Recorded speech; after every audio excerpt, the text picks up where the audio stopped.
ஏறுங்க. எண்ணெய் ஊற்றிக்கணுங்க. நம்ம இப்போ என்ன பண்ண போகிறோம்னா நண்டு கிரேவி வைக்க போகிறோம். சரியா? எண்ணெய் கொஞ்சம் அளவாட்டே ஊற்றிக்குங்க. கடுகு போடக்கூடாதுங்க. அதனால கொஞ்சம் சோம்பு போட்டுக்கலாம்.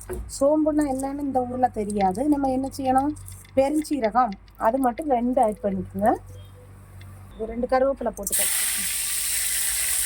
கருவேப்பிலை போட்ட பிறகு இதெல்லாம் வேணும்னு தேவையில்லை. சரி அம்மா வைக்கிட்டு கொஞ்சம் வெங்காயம், பச்சை மிளகாய், தக்காளி இதை மட்டும் நம்ம சேர்த்துக்கலாம்.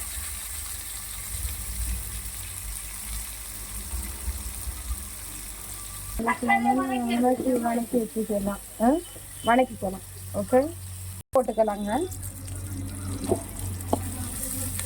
அப்புறம் பார்த்தீங்கன்னா நான் இதில் வந்து என்ன விழுதெல்லாம் அரைச்சி வச்சுருக்கேன்னு பார்த்தீங்கன்னா என்னதெல்லாம் அரைச்சி வச்சுருக்கேன்னு பார்த்தீங்கன்னா இதில் வந்து இஞ்சி பூண்டு தக்காளி, பச்சை மிளகாய், கொஞ்சமாக பெருஞ்சீரகம் இதெல்லாம் சேர்த்து அரைச்சி வச்சுக்கிறோம். இதை நம்ம இதில் போட்டுக்கலாங்க.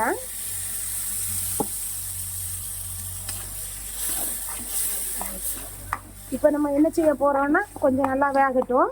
அப்புறம் நம்ம கொஞ்சம் மஞ்சள் ஆட் பண்ணிக்கலாம்.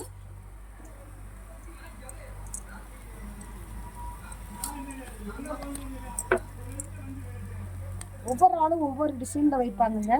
ஒவ்வொரு ஆளுக்கும் ஒவ்வொரு இது பிடிக்கும். புரிஞ்சுதாங்க உங்களுக்கு? நண்டில் மேல் பக்கம் இருக்கிறத எடுத்துருவாங்க பார்த்துருங்க. இப்படி எடுத்துட்டா தான் நண்டு நல்லா இருக்கும். நம்ம இப்போ இது கூட சேர்த்துக்கலாம். சரிங்களா?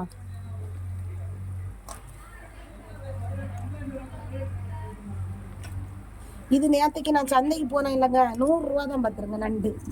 எங்கள் ஏரியாவில் 500 ரூபா 600 ரூபா கொடுக்கணுங்க அரை கிலோ நண்டுக்கு. இங்கே பார்த்தீங்கன்னா வெறும் 100 ரூபா தாங்க. நண்டு சீசனில் கிடைக்காது. இந்த நேரத்துக்கு போச்சுல, சரி சனிக்கிழமையாக இருக்குது இல்லை, அதனால தாங்க கிடச்சிது. இப்போ நம்ம என்ன செய்யணும்னா இந்த கிரேவி கூடயே இதை போட்டு வேக வச்சுக்கலாம். இதில் வந்து நம்ம இப்போ வந்து மிளகாத்தூள் சேர்க்கல, நம்ம பச்சை மிளகா தாங்க அரைச்சிருக்கோம். இதை நம்ம இப்போ நல்லா வேக விட்டுக்கலாம். பார்த்துக்கோங்க.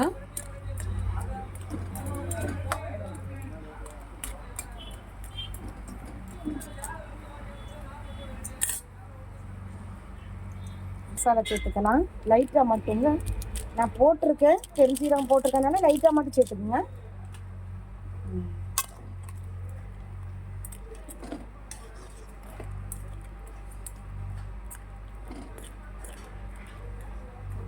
சிலவங்க மிளகு சேர்க்கணும்னு சேர்த்துக்குங்க, நல்ல மிளகு. சரிங்களா?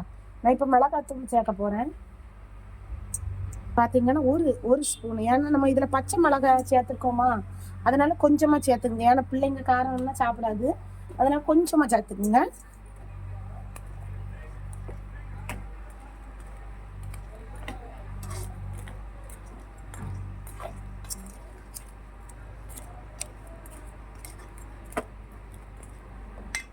ஓகே ஃப்ரெண்ட்ஸ், இனி இது வேகட்டும், நல்லா கொதிக்கட்டும்.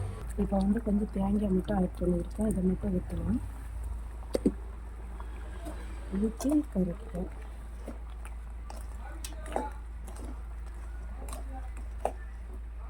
அவ்வளோதாங்க. இனி இது நல்லா கொதிச்சிருச்சு. இனி நீங்கள் என்ன பண்ணலாம்னா ஆட் பண்ணிக்கலாம். அவ்வளோதான். கொஞ்சம் வத்தோன்னு நீங்கள் இறக்கிக்கோங்க. சரிங்களா? ஓகே ஃப்ரெண்ட்ஸ், கண்டிப்பாக ஷேர் பண்ணுங்கள், கமெண்ட் பண்ணுங்கள், லைக் பண்ணுங்கள், சப்ஸ்கிரைப் பண்ணுங்கள். ஓகே, நண்டு குழம்பு ரெடி ஆயிடுச்சு. Okay friends.